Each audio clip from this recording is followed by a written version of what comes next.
All right, let's get started. So good afternoon, everyone.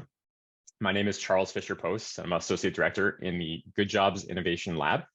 I'm so thrilled to launch our quarterly webinar series, Lessons from the Good Jobs Innovation Lab.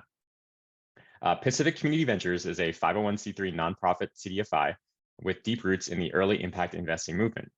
Over the past 25 years, we've evolved our approach. And today, the lab and our programmatic areas are engaged in field building research and product strategy, supporting impact-first investment in small businesses led by entrepreneurs of color, with an eye toward equitable access to wealth building opportunities. Today's discussion will focus on exploring portfolio trade-offs in impact-first CDFI lending, building on our impact underwriting research sponsored by the W.K. Kellogg Foundation. So a few friendly reminders before we start the program. First, please mute your phones, and to unmute if you have a question or comment. I will be monitoring the chat for any questions as they arise, and we will have dedicated time for Q&A at the end of the presentation. This webinar is being recorded, and it will may be distributed publicly. So by your participation, you agree to share your contributions will be recorded as well. And should you experience a technical challenge during the call, please contact me at cfisherpost@pcvmail.org. Drop me a message in the chat. I'll share my email. So PCV launched the Good Jobs Innovation Lab in September 2022 at the Clinton Global Initiative, with a mission to leverage applied research techniques to improve good jobs access for entrepreneurs of color and their workers through restorative capital deployment, technical assistance, and mentorship and partnerships and policy throughout the small business ecosystem. The work would not be possible without the generous support of lab sponsors, research supporters, and our wonderful partner, community, and client networks. In addition to our gratitude to the W.K. Kellogg Foundation for supporting our continuation of this research, we appreciated our time working with Impact Frontiers to build our initial impact measurement tool, and to Calidris, led by Satu Shinoy, who supported the articulation of our impact strategy and our underlying data infrastructure. Joining us today are Casey Bell, PCV's Chief Impact Officer, and Sarah Suwan Anderson, Good Jobs Innovation Lab Fellow, and a key contributor in this body of work. But first, I'd like to invite our CEO, Bulbul Gupta, and architect of our new restorative capital strategy, to say a few words. And Bulbul may not be on yet. I just got a message from Bulbul, and I just want to say thank you very much, Charles, for the introduction. And since Bulbul couldn't be here herself, she got pulled into a meeting that's running over. I just wanted to kind of take a minute and acknowledge, I think, some of the things that she would have wanted to say. First, to thank all of the supporters and friends and network partners that have joined us on the call today. I saw a few folks signed up. I want to say hello to Raquel Baracus, the UCSF's team investment anchored our Oakland Restorative Loan Fund, which we'll be talking about in our portfolio analysis today. Thanks to all the founding lab sponsors, as well as to Impact Frontiers, who helped us to articulate our impact framework. All right. At the end of the day, PCV has gone through a massive transformation over the past 3 years under Bulbul's leadership. Moving from being a CDFI that was making loans to small business and working to give everybody a fair shake, to a transition of recentering civil rights in everything that we do, working to show up with restorative capital, and working to ensure that we were intentionally and deeply serving communities of color, showing up in a very anti-racist way. The Good Jobs Innovation Lab was really born out of a necessity to create pathways to good jobs by ensuring access to capital in communities of color, with an intention towards wealth building. A pandemic later, and we found that these conversations are even more critical than ever when you think about 50% of Americans being employed by small business, and when you think about the essential services that we saw that our economy really could not do well without while we were all in lockdown. So with that, I thought we'd start today with a conversation around general observations from the lab, as well as introducing you to Sarah Suwan Anderson. Sarah was our Good Jobs Lab Fellow that was really instrumental in helping us to nail down our impact measurement framework and to do a synthesis of our original portfolio. She's had to graduate this spring with a dual MBA MPP from Stanford and the Harvard Kennedy School, so she's a total slacker. Over the past 3 years, PCV has undergone a dramatic shift. Next slide. In its strategy towards a more integrated business model. In this time, our portfolio has doubled, our staff have grown, and our trust within the communities we serve is stronger than ever. As an impact-first CDFI, the focal tool in our toolbox is restorative capital, and we see that as capital that we blend down as low as we can to ensure affordability for the small businesses historically excluded or extracted from. Small businesses that are often deemed too hard to reach, too hard to scale, and again, those that provide essential services within our community. The role of the Good Jobs Lab is ensuring this capital is intentionally deployed to best serve communities of color and female identifying entrepreneurs. And to date in 2023, 92% of our capital this year is reaching our key demographics. So the lab empowers us by leveraging leading edge data analytics as well as qualitative research techniques to deeply understand what our clients need and how to earn and maintain their trust when we structure products, provide technical assistance and mentorship to achieve even deeper impact. And it's really leading us to some powerful solutions and understandings around why 50% of Americans employed by small business really struggle to make ends meet. And it helps us to really account for the lived experience of entrepreneurs in our framework for thinking about good jobs and small businesses, which we really have started to see as more of a journey than a destination at implementing multiple definitions of a good job at once. Traditional good jobs framing focuses on medium to large size businesses, and interventions are structured around incentivizing employers to do what's best for their employees and their, to enhance their organization's bottom line. But here I'm sharing some qualitative findings from a series of narrative interviews with our clients that suggest the motivations of these business owners might be a little bit different, that maybe good jobs are an end in and of themselves to entrepreneurs, especially of entrepreneurs of color and women who have faced microaggressions and pay gaps in the mainstream workforce. For them, the bottom line might not be the bottom line. So these are some findings that we found These are some findings from a narrative interview process that we went through as part of our annual impact report last year to really deeply sort of examine not just the data in survey response, but to listen to the entrepreneur stories about why they started their businesses and what the experience has been like for them. I'll say that a number of amazing themes occurred, but these 5 themes here, the entrepreneurship for the sake of community and humanitarian purposes, were really interesting and kind of dovetailed well with the idea of getting into business for freedom. And nobody gets into business to start a bad job. That's something that we firmly believe, as well as this tension between good hustle and bad hustle, and sort of the narratives that we have that really kind of keep us having some tolerance around the challenges of accessing good jobs for small businesses.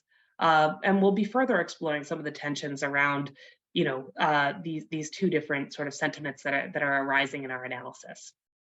But for now, we've got this qualitative framework showing that the motivations might be a little bit different, and it might be more of an access issue than a what can we get these entrepreneurs to do. It's also borne out by some of our quantitative research. So if you look at the next slide here,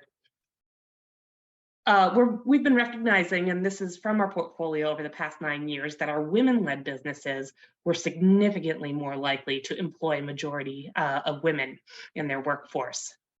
And white business owners were 30 to 100% less likely to employ a majority of BIPOC employees.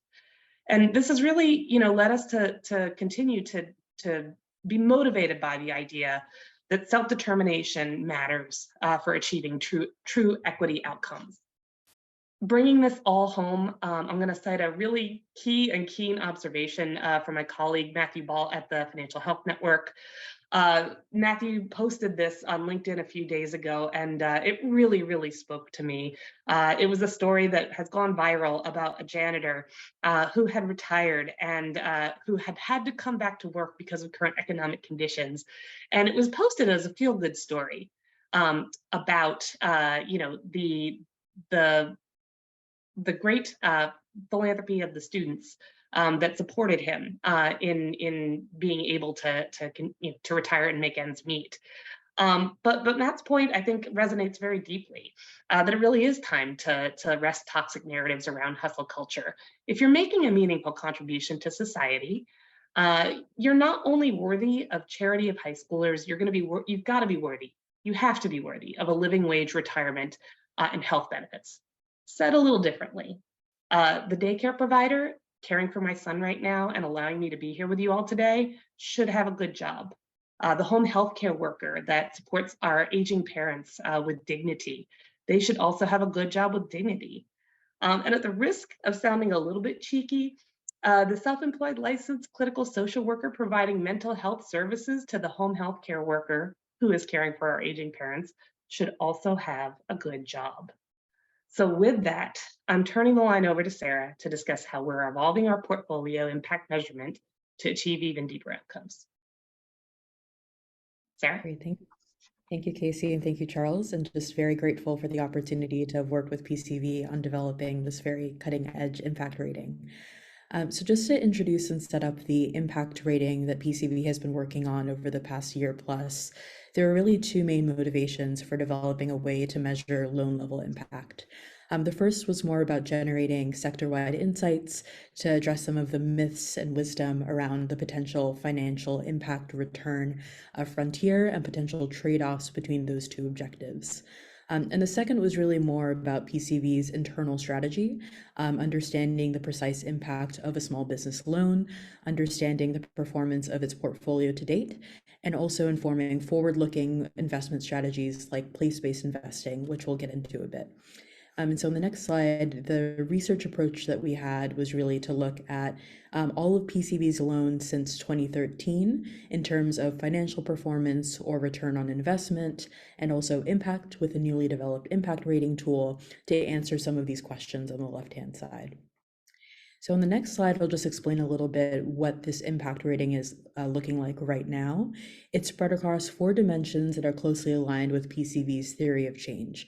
So demographic equity, affordable financing, ability to create good jobs, and customers and community. And within each dimension are several specific metrics that each loan is evaluated on using data that's available at the time of loan underwriting. So just to walk through these, demographic equity looks at the people that are served by the loan, both the business owners and the employees, and whether or not they're from historically underestimated backgrounds. Affordable financing really looks at the interest rate of the PCV loan to evaluate the level of financial burden or affordability that the loan provides to the business. The third, ability to create good jobs, looks at both firm and local level factors like unemployment or the number of good jobs dimensions currently offered by the company to understand the potential ability for good job creation and maintenance. And then the fourth, customers and community, looks at whether or not the business offers a critical service or has a social or environmental mission, and also the community it serves and whether or not that community is financially or environmentally vulnerable. So with all of those dimensions and metrics, we developed weights to score the overall impact rating index. And the weights are really developed in 2 ways. So the first is just pure alignment with PCV's theory of change. How important is this dimension to generating the impact that PCV looks to create? And the second was also certainty about the underlying data. And a great example here is ability to create good jobs. As Casey mentioned, good jobs is absolutely central to the work that PCV does. But at the time of underwriting, it's extremely difficult to predict whether or not a business will be able to create and sustain good jobs, especially given that the capital deployed by PCV is in part intended to do that very purpose. And so that's why, although this is a very important category, we see slightly lower weight of 10% when we construct the weighted impact rating score. So moving to the next slide, just to provide a little color around how we thought about this impact rating more qualitatively, here are 2 examples of small businesses that PCV might lend to, Company A and Company B. So to walk down each dimension, we generally see that company B has higher impact scores. Both of the businesses are owned by minorities, and a majority of their employees are from lower to moderate income communities. But company B is female owned, and so that gave it a higher impact rating just for PCV. On the second rating, which was affordability of the loan, Company B received a zero interest loan as part of the Oakland Fund, whereas Company A received a market rate loan, and so that also gave Company B a slightly higher impact rating. On the third dimension, Company A is a smaller dentist office, whereas Company B is a larger scale bakery with 20 employees, and so that got them a higher rating in terms of the number of good jobs it currently sustains. And it also received a higher rating because it currently offers more good jobs dimensions according to PCV's good jobs framework. And finally, around the fourth category of customers and community, both companies are actually roughly the same impact score.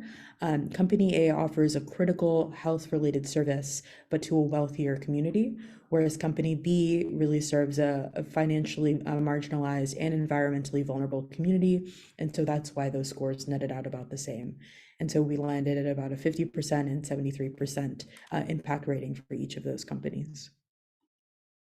So next slide, we apply this approach to 440 loans across PCV's portfolio, and all of these loans spanned various product types or funding types that really span different impact shades. I think we're a couple slides behind. Yep, there we go. So these funding types span from traditional loans, which still have an impact lens, but are generally closer to market rate for CDFIs, to COVID recovery loans that were well below market rate, all the way to the most recent Oakland Fund, which is a place-based loan exclusively for BIPOC or AAPI-owned businesses in Oakland, California, and those were at a zero interest rate, so highly affordable loans. On the next slide. So when we applied the impact rating to all of these historical loans, what we found is perhaps unsurprising that the impact rating on average increased across the funding types based on the impact shade, with the Oakland Fund receiving the highest median, highest average impact rating. Again, this is intentional. The Oakland Fund was targeted towards specific demographics with that zero interest rate loan. But also an important point here is that the Oakland Fund's impact ratings have lower variance. So it suggests that place-based lending with these very intentional policy design decisions are a way to get higher certainty around impact creation through impact investing. On the next slide. So a lot of learnings from the methodology of the impact score, and happy to go through them in more detail. But just two main takeaways from my side. One is working with incomplete data is very difficult, but also that's balanced with the need to protect the privacy of applicants and to not overburden them with very complicated data requests. And so we made some choices in the impact rating methodology, like reweighting the scores to work around data gaps, to make sure that we were realistic about the amount of data that we could collect at the time of underwriting. We also found that the rating was very sensitive to the weights. And so what we did to make sure that the weights were sensible was to take some of PCV's highest perceived impact borrowers that already exist in the portfolio today, rate them using the impact rubric, and then see whether that score aligned with PCV's perception of reality. So that illustrative example that we did is something that we actually used for real businesses, again, to make sure that the impact rating was well calibrated to PCV's theory of change. So then we introduced the financial factor. So on the scatter plot, on the x-axis is the impact score, the y-axis is return on investment, and each point is a loan color-coded by those product types that you saw before. And overall, we do see the kind of traditional impact frontier appearing in PCV's historical portfolio, with a weekly negative correlation or trade-off between 1 point of ROI and 8 points of impact score. I think the thing to highlight here is that this just shows that PCV strategy is intentional and is working. And a great illustrative example of this is the Oakland Fund.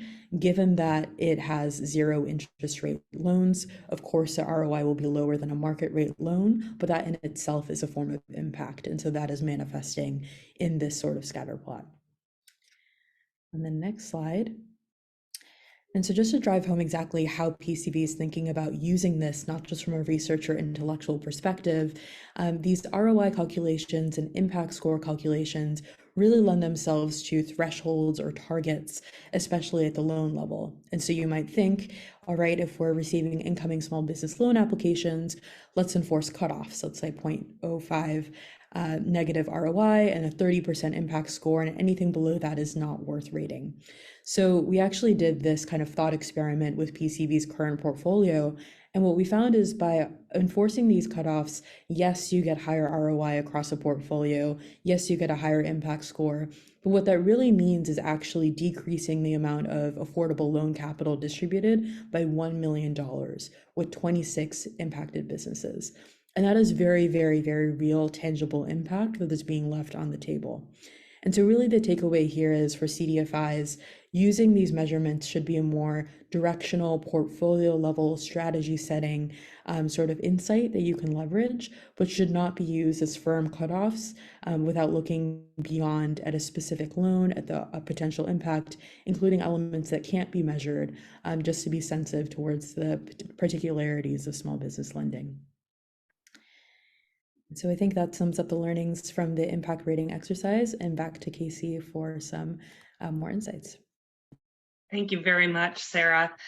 Yes, I think that Sarah's analysis of our portfolio has led us to a lot of reflection, not just on how we can, kind of optimize the way that we're making loans, but also just kind of on our role in improving capital access to historically underestimated communities, especially as a combined force of impact, government, and philanthropic, as well as market rate capital, is being deployed to address multiple systemic crises, particularly at the nexus of climate and the racial wealth gap.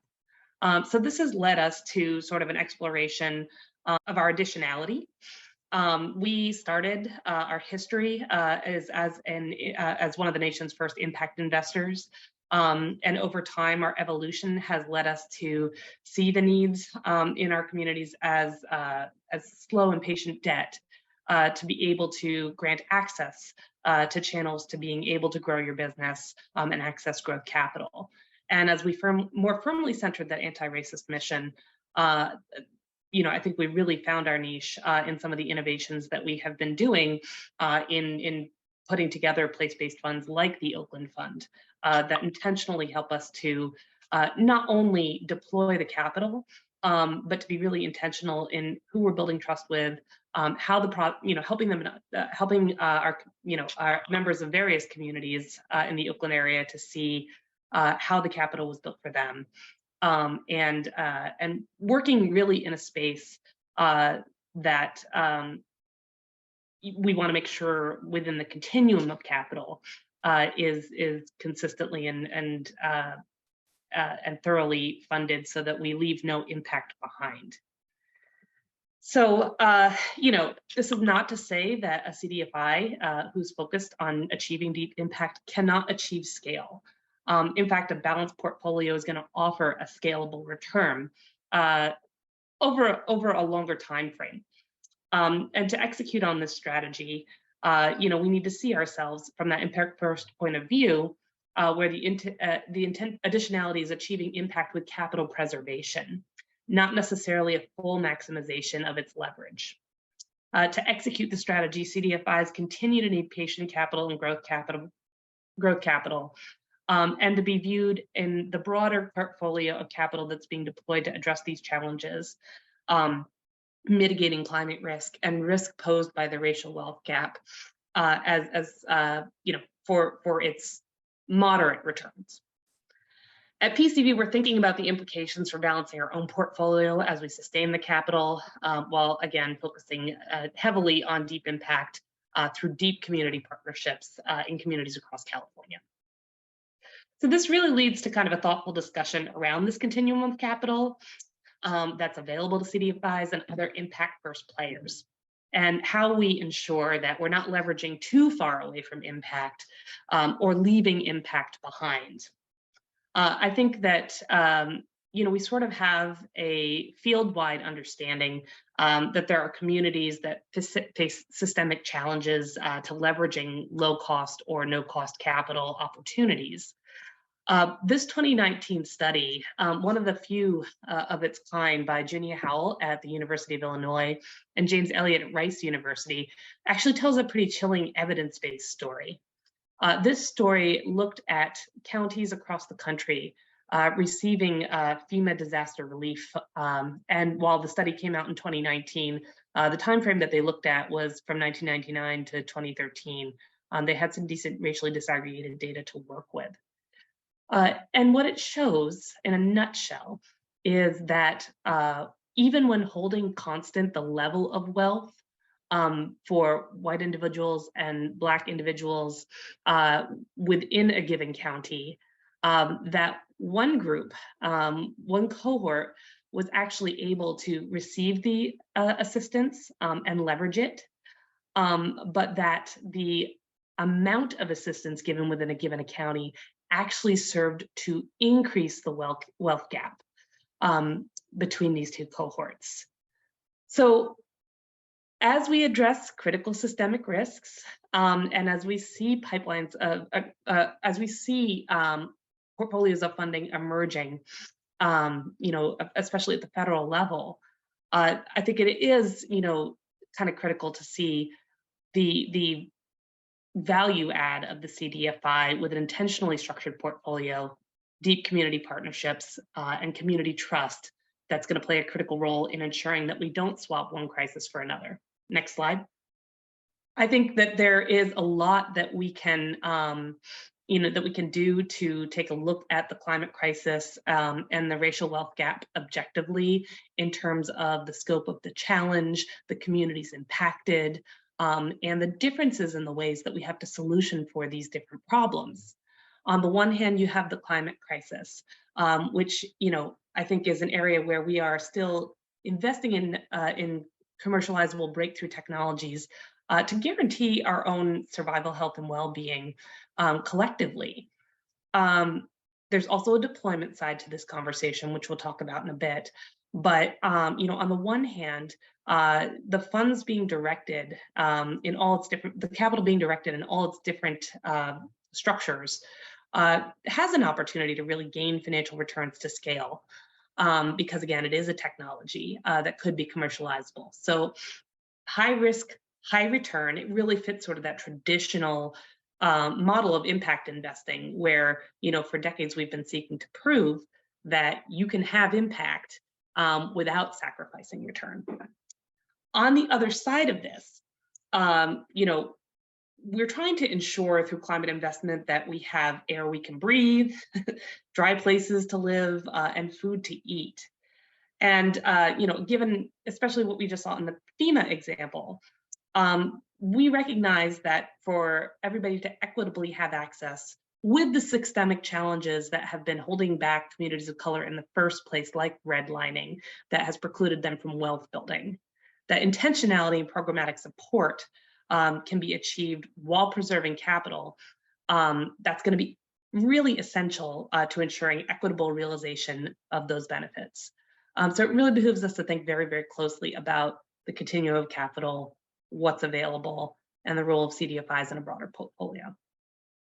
This is a big reason while PCV is getting ready to launch its good and green jobs strategy. I'm not going to go too deep into this today, but wanted to talk about, from the good jobs perspective, how investment in small business is going to be critical to deployment of energy efficiency, as well as things like vehicle electrification networks.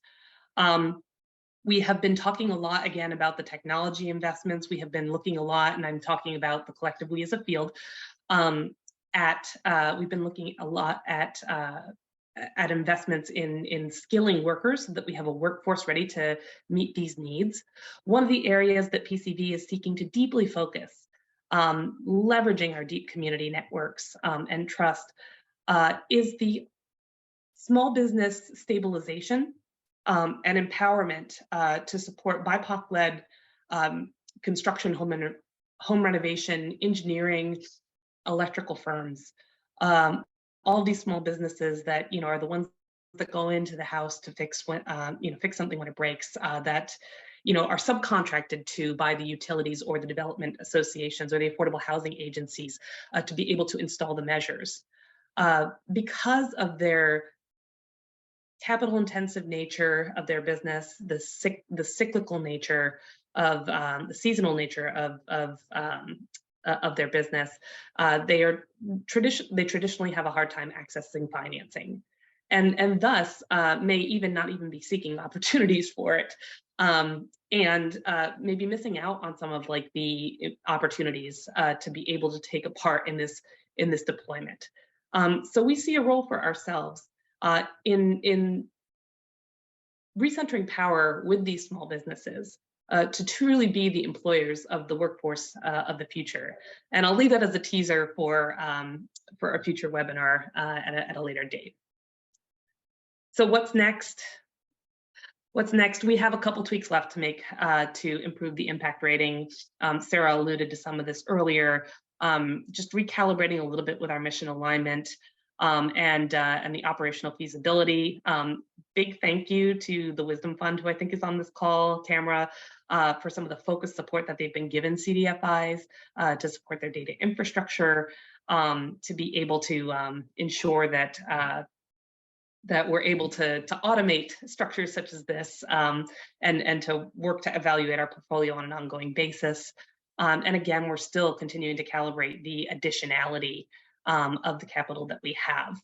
But we expect to button this up in the next few months and have our implementation strategy sketched out, with a goal towards quarterly reporting and quarterly evaluation of our portfolio-wide targets. And an ultimate goal of building capacity for additional underwriting that's going to continue to help us get deeper and deeper impact and establish partnerships with the greatest opportunity for leverage into the communities that we are seeking to serve. And at the end of the day, I think what that looks like also includes figuring out incentives, much like the good jobs rebates that we currently put into our lending agreement, which rewards small businesses for moving along the trajectory of a definition of a good job, to other innovations that continue to incentivize high impact outcome. And with that, I'm going to pause here, I think. Next slide. Is it time for questions? Casey, I can share. Marcia asked in the chat, apologies for not getting this earlier. Marcia, didn't want to interrupt the flow of the slides. Will the key findings be shared after the meeting with takeaways for CDFIs? Yes, the key findings will be shared. Yes, and first of all, hi Marcia, thank you for supporting the Good Jobs Innovation Lab. Yes, we will be sharing the findings. In addition, we are from the, it's in the appendix here, we can circulate this, but we part of the pathway to getting to being able to do this type of work came from a re-articulation and impact evaluation process around our theory of change, which Sachi Shinoy was very instrumental in supporting us on. We are really excited to share our lessons learned in collaboration with other CDFIs and do some co-learning around achieving deeper impact through some of these impact measurement frameworks. Sarah, this isn't the first impact measurement framework that you've worked on. Did you have any sort of insights, from your last experience moving into working with us on this one, and any implications for other CDFIs looking to pursue similar processes? Sure. Yeah, I think something that struck me about PCV's impact rating is that it's a standalone impact rating. And so what I've seen before is kind of impact-informed financial underwriting processes that simply exclude potentially problematic financial measures like credit scores. And so that is a way of incorporating impact into the underwriting decision, but very much integrated into the financial side of it. And so I think on one hand, PCV's approach of having these two metrics allows you to have more standalone narratives around each type of return. And I think what we're trying to work towards now is thinking about how to combine those. So for example, if a traditional loan is being made, what are the types of impact that we would expect to see? Maybe for a more financially mature business, you would see a better performance to date on the good jobs creation. And so that would justify the loan being made. And so that's kind of more research to come. Since we are the Good Jobs Innovation Lab, and I do see other questions coming in, so folks, please keep submitting your questions and raising your hands for Charles. But I'm curious if you could say a little bit more, since we are the Good Jobs Lab, about some of the ways that we calibrate for good jobs opportunities within the impact rating tool. Yeah, I can dig into that. So I think there were 4 main metrics within that ability to create good jobs category. The first was local unemployment. So if local unemployment was higher, that's a higher impact rating, just considering the potential additionality of new jobs created and sustained in that community. The second and third were about the industry, so the wage and job multipliers of particular industries, whether or not they're more labor intensive industries or high wage paying industries. And then the fourth that I've alluded to is the number of good jobs dimensions offered by that company today based on PCV's good jobs framework. So team, I just want to flag some questions that come in here. So first, just what lessons should regional and national banks take from your impact rating, especially as it relates to their interaction with CRA responsibilities? I love that question. And I think it kind of comes back to the continuum of capital and how we think about investments in CDFIs. You know, one thing that we're really committed to at PCV, you know, that is really related to what we think about when we think about CRA requirements is reporting racially disaggregated data.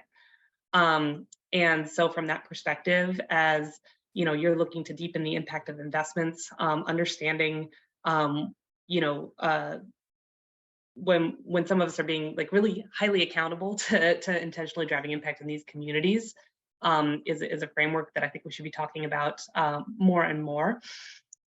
Because I think we have found over the past couple of decades, and Bulbul's written some articles around this, that while you know, while CRA exists for the purposes of addressing some of these systemic equity challenges caused by redlining, that LMI isn't necessarily a great proxy for race. So I think that's a piece of it. I think the broader takeaway is that CDFIs, I think, you know, have to be very conscious and careful about the impact financial return trade-off, because there is this opportunity. You know, there are these risks of leaving impact behind when we focus too heavily on driving sort of like the high return outcomes. I think in a lot of ways, CDFIs have a lot of potential as a test bed for product design that banks can then, you know, kind of leverage into the mainstream, bundling and securitizing a high volume of transactions. That's a great role for CDFIs. But I think we also have to be conscious in making sure that the patient capital and the growth capital are being deployed not only for the financial portfolio, but for the programmatic support necessary to build trust, grow business, and support high impact outcomes in historically excluded communities. So with our next question, shifting gears a bit to go back to the scatter plot, I'll bring that up. Were each of you surprised by the weekly negative correlation between impact rating and financial performance? And then what are the next steps for financially quantifying the positive externalities of high impact loans? Oh my goodness, this is probably my favorite question. I'm sorry, Sarah, did you want to take that first? Go for it, Casey. Okay, I got a little excited there. And Sarah, I want to invite you to add on after this. I would say that no, we really aren't necessarily surprised that there was a weekly negative correlation. In fact, our intentionality in blending down our capital to near zero or you know, very low rates. It's really part of our mission and part of a shift in mindset, you know, to be doing some of this like harder work in building equity outcomes and leaving no impact behind. That said, we talked a little bit later in this presentation about systemic risks. And when you look at the missed economic potential perpetuated by racial and gender wealth gaps, that missed economic opportunity is a deadweight loss that I think is largely borne by the individuals that are impacted. I think we've been ideating internally, debating around whether or not, that systemic risk mitigation to the health and wellness of our communities, the health and wellness of our democracies is fully captured within impact, or whether there needs to be a third dimension in the impact frontier. Could be captured visually by just the size that speaks to that risk mitigation, financial returns at large to minimizing that deadweight loss, rather than to individual investors. Sarah? Yeah, Casey, I think that systemic risk is something we were talking about as the z-axis to the scatter plot that you see. So more to come on that, hopefully. Absolutely. Just to speak a little bit more to the specific impact rating, I think part of why we weren't surprised is because, again, we specifically bake the interest rate into the impact rating in kind of an inverse relationship to what you would see in the ROI. And we actually had a long conversation about that because the interest rate on the loan is PCV's decision. It is not a factor of the business. And so the question became, is the impact rating an impact rating of the business or an impact rating of the loan decision? And ultimately, we decided on the latter because the point of this exercise was to understand the portfolio-wide impact and performance and not just focusing on individual business impact, especially in thinking about PCV's business advising offerings and the kind of potential for those to amplify the impact that already exists in the kind of core competencies of each business. It was important to consider PCV's role in the loan.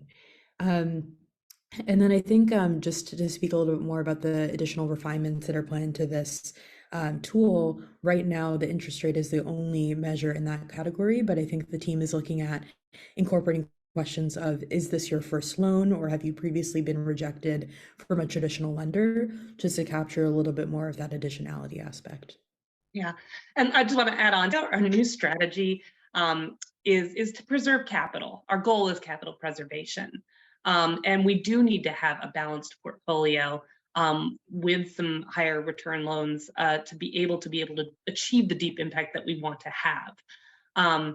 I think it's just a different perspective between being impact first and doing that deep work, versus the conversation we've been having for years about, why you don't necessarily have to sacrifice return to achieve impact.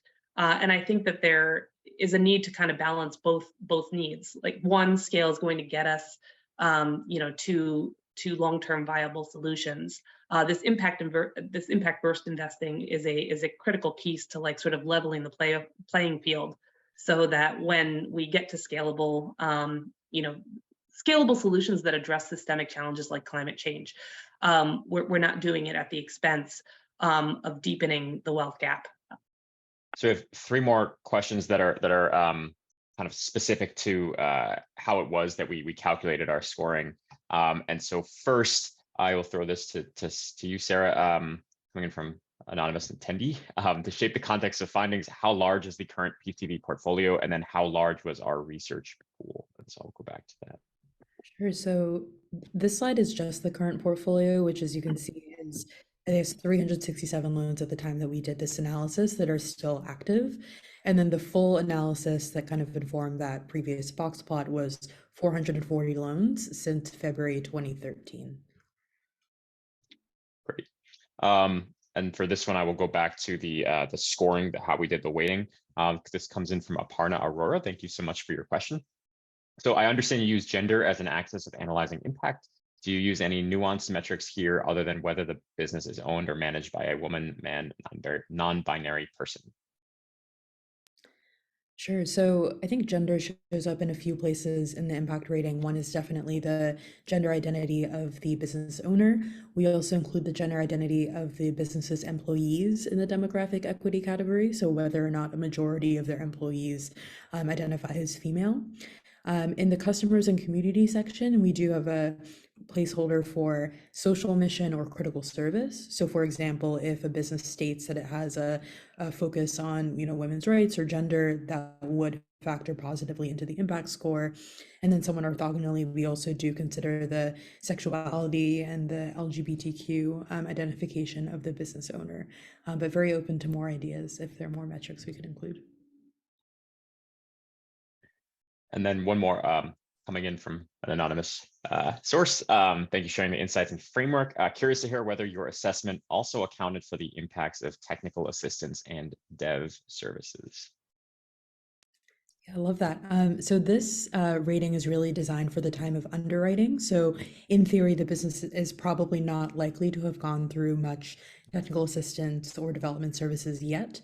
But one of the plans for this tool is to also develop a similar model that is used during the asset management phase. So after the loan is provided, after the business has been sort of supported by PCV's ecosystem, including the technical assistance, where is the impact landing and do we see an improvement? And so I think that would be incorporated in the future iteration for the tool.